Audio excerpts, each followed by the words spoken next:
तो साहब बार बार इस बात को कहते हैं कि पीडीपी कहीं नहीं है, मैडम महबूबा मुफ्ती कहीं नहीं है। मैं उमर साहब को याद दिलाना चाहता हूं कि जब 98 में वो सेंट्रल में जब वो पार्लियामेंट इलेक्शन उन्होंने कश्मीर से लड़ा, वो 20,000 वोटों से वहाँ से जीते सेंट्रल कश्मीर से। उसके बाद वो मिनिस्टर बनते हैं, 2002 में वापस आते हैं और पार्टी की कमान संभालते हैं। ये पार्टी को कन्विंस करते हैं कि मैं फ्यूचर चीफ मिनिस्टर हूँ, I am the future of the party और मैं ही इस पार्टी को आगे लेके जा सकता हूँ। 2002 में वो इलेक्शन लड़ते हैं, 65 सीट से वो 28 सीट्स पे 2002 में लेके आते हैं। 2002 में अपोजिशन में बैठ के 2008 में दोबारा इलेक्शन लड़ा जाता है। पीडीपी और कांग्रेस के बीच में आपस में तल्खियां हो चुकी थी, लेकिन उमर साहब की क़यादत में ही दोबारा पार्टी ने इलेक्शन लड़ा, लेकिन 28 सीट से एक सीट भी एडिशन नहीं हुई because of the differences with between PDP and Congress.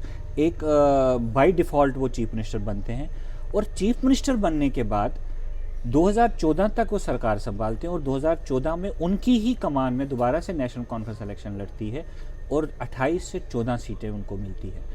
अब मुझे बताइए, मैडम महबूबा मुफ्ती एक सीट 98 में जब वो 99 में जब पार्टी बनाई, एक सीट उनके पास थी। 2002 में, 2008 में, 2014 में हमारा ग्राफ कम हुआ है या ज़्यादा हुआ है? और जब उमर साहब बार बार इस चीज़ को कहते हैं तो उमर साहब ये क्यों भूल जाते हैं कि 2 बार उमर साहब को हराने वाली पार्लियामेंट में या स्टेट असेंबली इलेक्शन में यही पीडीपी थी। एक न्यू कमर आके अशरफ मीर साहब उनको अपनी कॉन्स्टिट्यूंसी से डिसलॉज करके हराते हैं। आपके गांदरबल से उनको हराया जाता है।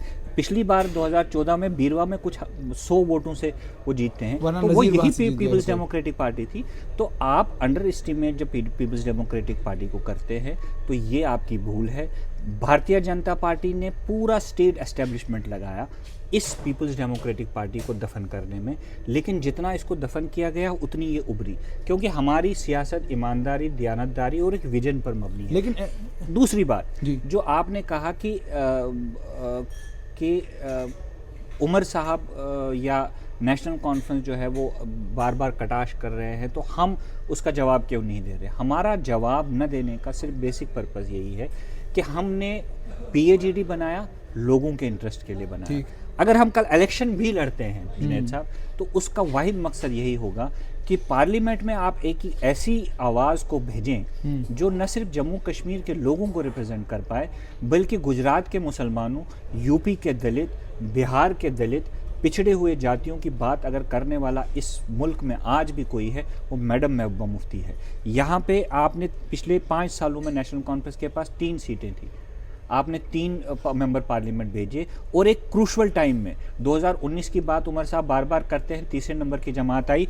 आई can bet it and I am 100% sure कि भारतीय जनता पार्टी ने उस वक्त सारा स्टेट एस्टेब्लिशमेंट यूज़ किया ताकि नेशनल कॉन्फ्रेंस जीत पाए, कांग्रेस नहीं जीते और मैडम महबूबा मुफ्ती को अगस्त 2019 में पार्लियामेंट से बाहर रखने के लिए, नेशनल कॉन्फ्रेंस को जिताने के लिए इलेक्शन बाइकॉट को इंश्योर कराया गया इस साउथ कश्मीर की बेल्ट में। I am witness to it, I have been in the campaign process.